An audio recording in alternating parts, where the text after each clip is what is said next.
Voltamos para o segundo bloco do programa de hoje. Nossa conversa é com o oncologista Luiz Alberto Silveira sobre a influência do estresse no aparecimento de doenças.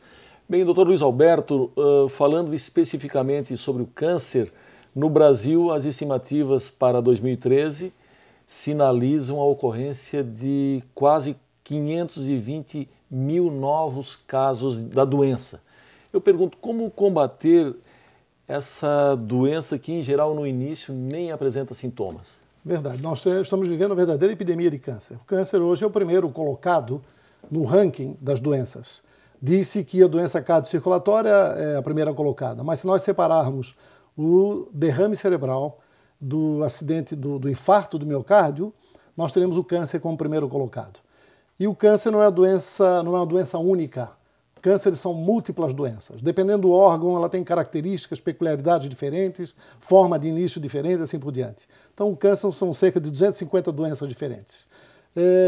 O câncer, inicialmente, decorre da alteração genética do DNA de uma célula. Uma célula submetida a agressões continuadas por fatores químicos, substâncias que nós utilizamos no dia a dia, que vão agredindo nossas células, substâncias incluídas em aditivos, em pesticidas, em corantes, em inúmeras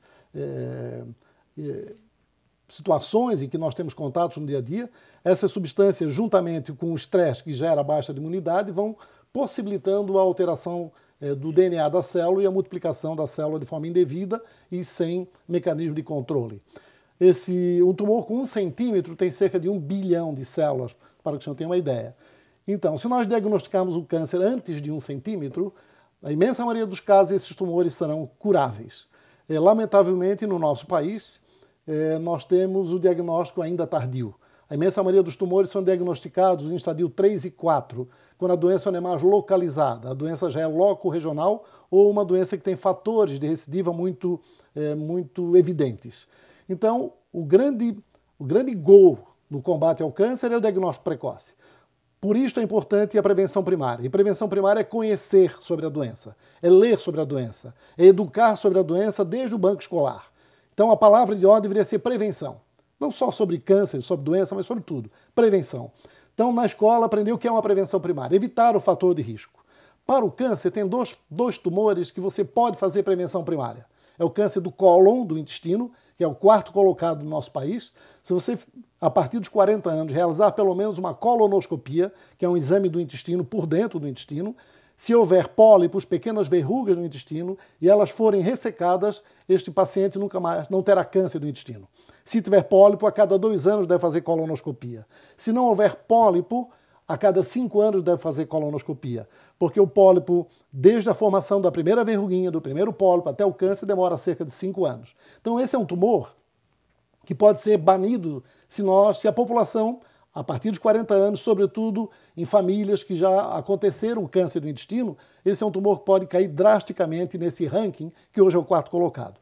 Outro tumor de prevenção primária, extremamente importante que se diga, é o câncer do colo uterino. O câncer do colo uterino é causado pelo HPV, o vírus do papiloma. Se as mulheres fizerem um exame preventivo, tiverem o controle regular, sobretudo mulheres em idade sexual ativa, e eliminarem o HPV, essas mulheres não terão câncer de colo uterino. Mais de 90% do câncer de colo uterino é causado pelo HPV. Estes são os 2 tumores que podem ser prevenidos primariamente, isto é, podem ser evitados.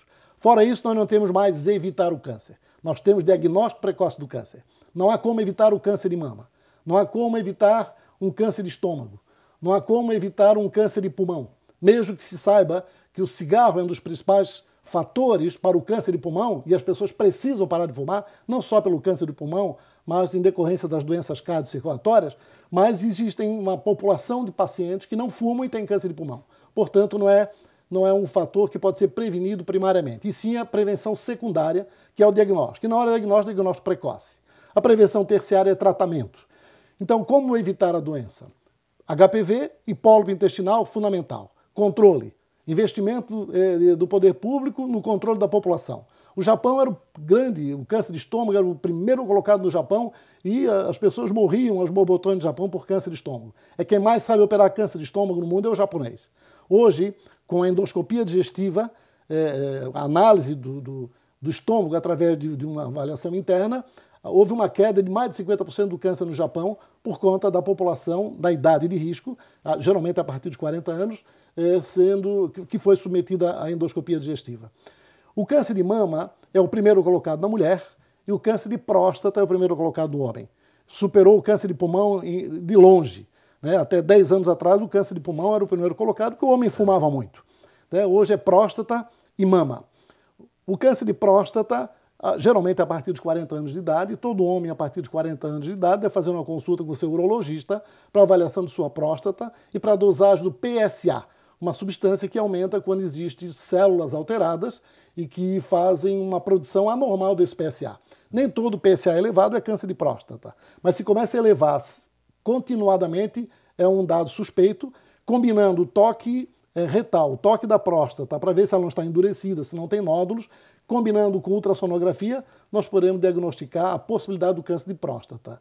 E o câncer de mama na mulher, geralmente é a mama esquerda, quadrante superior externo, a mulher tem que saber se examinar, isto não é somente isto é importante, tem que procurar o seu médico na presença de sinais de desconforto, mal-estar, alteração mamária, alteração de cor da pele, abaulamento da pele, retração da pele, buscar o seu ginecologista, o seu mastologista, para verificar se não existe uma patologia e fazer o diagnóstico antes que a doença ultrapasse 1 centímetro. A partir daí, nós temos que ter muito mais cuidados, seja no tratamento cirúrgico, seja no tratamento complementar, porque trata-se de uma doença já com um potencial maior, porque aumentou muito a quantidade de células nesses tumores. De acordo com uma pesquisa feita pelo Instituto Nacional do Câncer sobre a incidência de câncer por região, verificou-se que nas regiões Sul e Sudeste o número de casos é maior que no Norte e no Nordeste. Para usar o câncer de mama como um exemplo, no Sudeste são 69 casos para cada 100 mil habitantes e no Nordeste esse número cai para menos da metade. Por que isso acontece? Nós comentamos no primeiro bloco de que a vida urbanizada gera a maior possibilidade de exposição a fatores de risco. Normalmente no Norte e Nordeste nós temos uma vida mais interiorizada. Nos grandes centros ainda temos se avaliarmos as populações dos centros urbanos do Norte e Nordeste, é semelhante ao Sul e Sudeste. Mas se nós avaliarmos geograficamente o Norte e Nordeste como um todo, nós temos uma incidência menor de câncer comparativamente ao Sul e Sudeste. Porque lá os fatores de risco são muito menos proeminentes do que os fatores de risco da vida agitada, rotinizada, robotizada, estressada que nós temos no Sul e no Sudeste do país. Este é um aspecto. Um outro aspecto são o acesso aos serviços de saúde.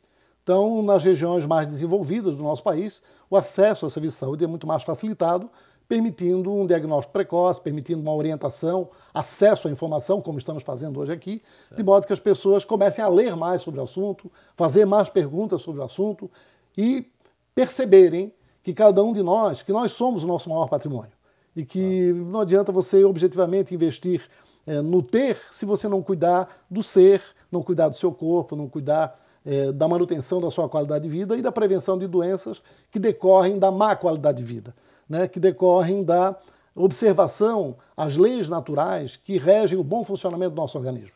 Então, se você, pelo livre-arbítrio, pela possibilidade e capacidade que você tem de tomar decisões, você obedecer a leis naturais que diz respeito ao funcionamento do seu corpo, se alimentando bem, fazendo alimentos de forma bem combinada, fazendo exercício físico, ingerindo bastante líquidos, dormindo a quantidade adequada, tendo a quantidade de sono adequada, observando o meio ambiente, fazendo perguntas a esse meio ambiente, aproveitando no meio ambiente, seguramente ele terá uma qualidade de vida muito melhor do que essa vida rotinizada, robotizada, na busca continuada pelos mecanismos de sobrevivência semelhante à época primitiva.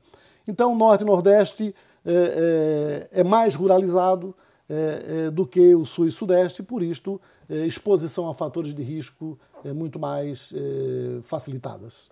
Muito bem, doutor Luiz Alberto, nós precisamos chamar mais um rápido intervalo, nós voltamos em seguida, é só um minuto.